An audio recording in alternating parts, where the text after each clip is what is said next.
News first channel ಹಾಗೂ ಡಿಜಿಟಲ್ನಲ್ಲಿ ಜಾಹೀರಾತು ನೀಡಲು ಈ ನಂಬರ್ಗೆ ಸಂಪರ್ಕಿಸಿ.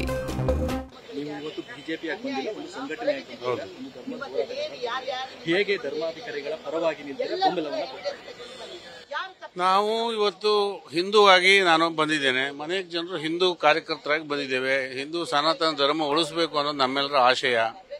ಇದು ಧರ್ಮಸ್ಥಳದ ಮೇಲೆ ಅಷ್ಟೇ, ಹೆಗ್ಡೆಯವರ ಮೇಲೆ ಅಷ್ಟೇ ಆಗಿದ್ದು ದೌರ್ಜನ್ಯ ಅಲ್ಲ, ಅಪಪ್ರಚಾರ ಅಲ್ಲ. ಇಡೀ ಧರ್ಮದ ಮೇಲೆ ಆಗ್ತಕ್ಕಂಥ ಅಪಪ್ರಚಾರ.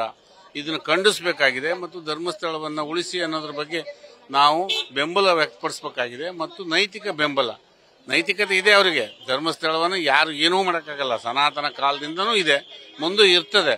ಆದರೆ ಇಂಥ ಕಳಂಕ ಬಂದಾಗ ನಾವೆಲ್ಲ ಸೇರಿ ಒಟ್ಟಾಗಿ ಈ ಥರ ಸಂಘಟನೆ ಆಗೋದ್ರ ಮೂಲಕ ಮತ್ತೊಮ್ಮೆ ಆತ್ಮಸ್ಥೈರ್ಯ ಹೆಚ್ಚಾಗ್ತದೆ.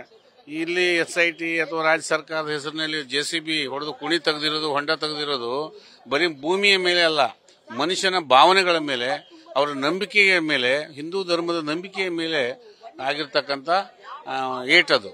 ಅದನ್ನು ನಾವು ಪ್ರತಿಭಟಿಸಬೇಕು ಮತ್ತು ಬೆಂಬಲ ವ್ಯಕ್ತಪಡಿಸಬೇಕು.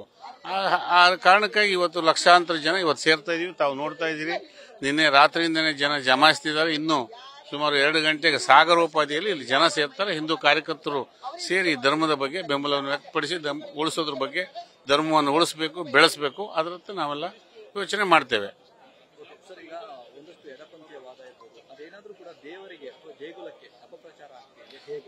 ಎಡಬಿಡಂಗಿ ಅವೋ ಈಗ ಎಡಪಂಥೀಯವರಲ್ಲ, ಎಡಬಿಡಂಗಿಗಳು. ಎಡಪಂಥಿ ಎಲ್ಲೈತ್ರಿ?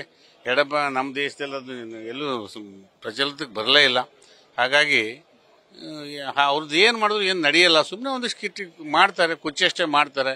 ಶ್ರೀರಾಮಗೆ ಕಳಂಕ ತರ ಪ್ರಯತ್ನ ಮಾಡಿದ್ರು, ಕೃಷ್ಣಗೆ ಮಾಡಿದ್ರು. ಈಗ ಧರ್ಮಸ್ಥಳ ಹೆಗ್ಡೆಯವರಿಗೆ ತರಬೇಕು ಅಂತ ಮಾಡಿದ್ರೆ ಯಾವುದ್ರಲ್ಲೂ ಅವ್ರು ಸಕ್ಸಸ್ ಆಗಲ್ಲ. ನ್ಯೂಸ್ ಫಸ್ಟ್, ನಿರ್ಭೀತಿಯಿಂದ ನಿಮ್ಮ ಪರವಾಗಿ.